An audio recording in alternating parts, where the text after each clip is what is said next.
romantic history is just Bobby. Oh, that's Frances. She's the writer. I'm Bobby. I'm like her muse. We were together in school. I want a muse. I don't operate exclusively. I haven't been with anyone else since. You have a crush on her? Obviously, I have a crush on her. I don't know. I mean, I think it's such a funny one because I think those characters are so, to me, they always felt like real people. Like they're written so specifically and kind of honestly that I really, you know, I had read it before I auditioned, and so I kind of felt like Frances was a real person. And so it was kind of a funny thing coming to audition for it, because I was like, well, she exists somewhere in the world and they'll find her or whatever. And it was only kind of towards the end of auditioning when I guess I was just really trying to put myself in her shoes that, you know, you, of course, always really hope that it will be you. But I don't know if there was ever a moment where I was kind of going, yes, I you know, it's mine or anything, but I think that helped, that she felt like so real to me that, you know, I tried to put that into the audition. Yeah, same. I think I was just so happy at being cast. Like I didn't then say to myself, you know, you got it.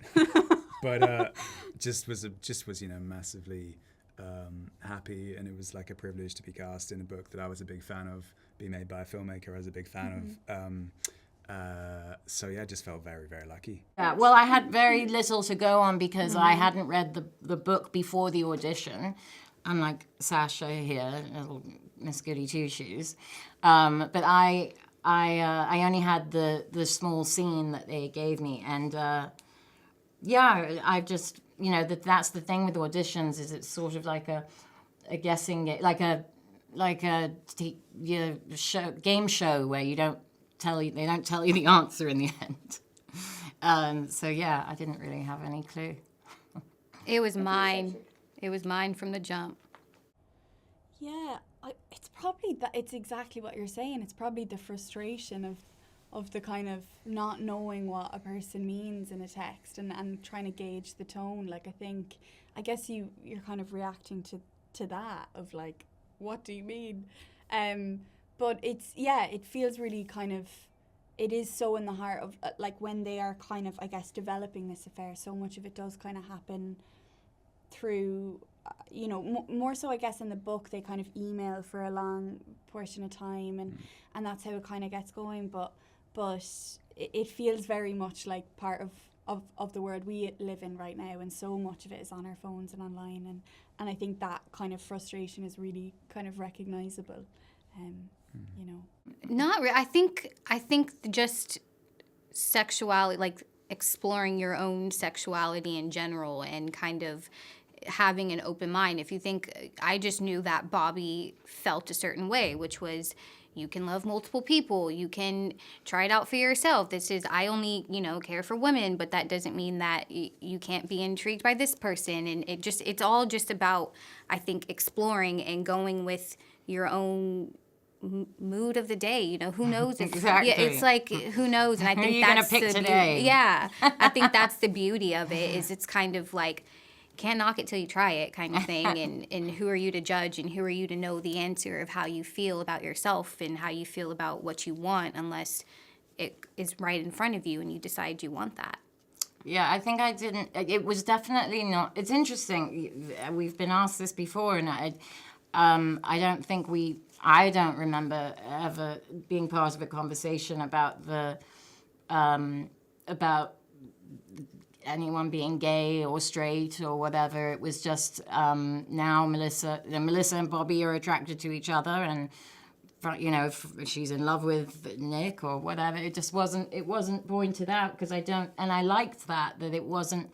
It's sort of, for me, how I want this utopian world of sexuality to be at some point, you know, where everyone just, you know, sleeps with whoever with everyone else, you know. It's not labeled. It's just sort of attraction. No, we kind of all jumped on a Zoom pretty much as soon as we were cast, which was nice, and got to know each other kind of from the off. And with Lenny as well, he was pretty keen on being as collaborative as possible from as early a stage as possible. So he was sending the scripts back and forth and wanting feedback on the characters and what was working and what wasn't working.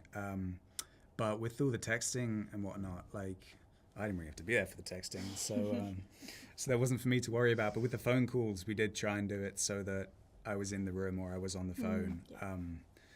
So I'm sure that helped you hugely. Yeah. Did indeed.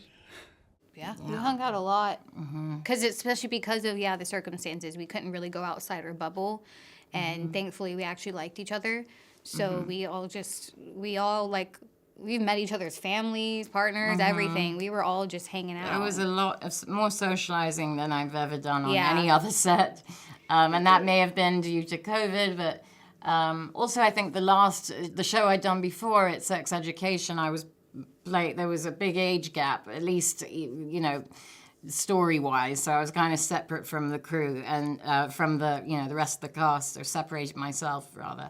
And with this, there was only things to be gained by spending time with each other. So. Yeah, I mean, loads. We had so much fun because it was a form of lockdown when we started, and so it was just the four of us that could hang out really, and Lenny and Leanne and others. But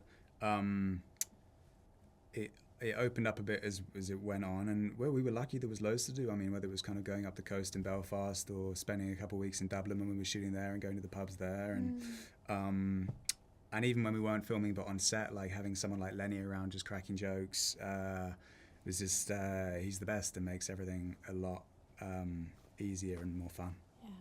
I go inside out, you can see me now. Conversations with Friends starts Wednesday, May 18th on RTE1 and RTE Player.